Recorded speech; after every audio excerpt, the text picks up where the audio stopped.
മർക്കോസിന്റെ സുവിശേഷം 14:1 മുതൽ 9 വരെ. 2 ദിവസം കഴിഞ്ഞിട്ട് പെസഹായുടെയും പുളിപ്പില്ലാത്ത അപ്പത്തിന്റെയും ഉത്സവമായിരുന്നു. അപ്പോൾ മഹാപുരോഹിതന്മാരും ശാസ്ത്രിമാരും അവനെ ഉപായത്താൽ പിടിച്ചു കൊല്ലേണ്ടത് എങ്ങനെയെന്ന് അന്വേഷിച്ചു. ജനത്തിൽ കലഹമുണ്ടാകാതിരിപ്പാൻ ഉത്സവത്തിൽ അരുത് എന്ന് അവർ പറഞ്ഞു. അവൻ ബഥാനിയയിൽ കുഷ്ഠരോഗിയായ ശീമോന്റെ വീട്ടിൽ പന്തിയിലിരിക്കുമ്പോൾ ഒരു സ്ത്രീ ഒരു വെങ്കൽ ഭരണി വിലയേറിയ സ്വച്ഛ ജഡമാംസ തൈലവുമായി വന്ന് ഭരണി പൊട്ടിച്ചു, അവന്റെ തലയിൽ ഒഴിച്ചു. അവിടെ ചിലർ, തൈലത്തിന്റെ ഈ വെറും ചിലവ് എന്തിന്?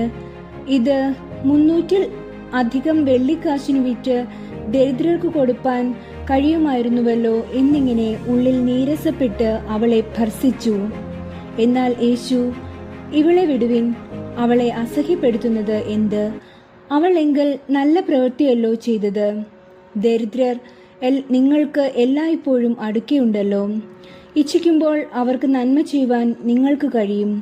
ഞാനോ എല്ലായ്പ്പോഴും നിങ്ങളോട് കൂടെ ഇരിക്കയില്ല. അവൾ തന്നാൽ ആവത് ചെയ്തു.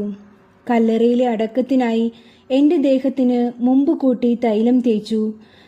സുവിശേഷം ലോകത്തിലൊക്കെയും പ്രസംഗിക്കുന്നിടത്തെല്ലാം അവൾ ചെയ്തതും അവളുടെ ഓർമ്മയ്ക്കായി പ്രസ്താവിക്കുമെന്നു ഞാൻ സത്യമായിട്ട് നിങ്ങളോട് പറയുന്നു.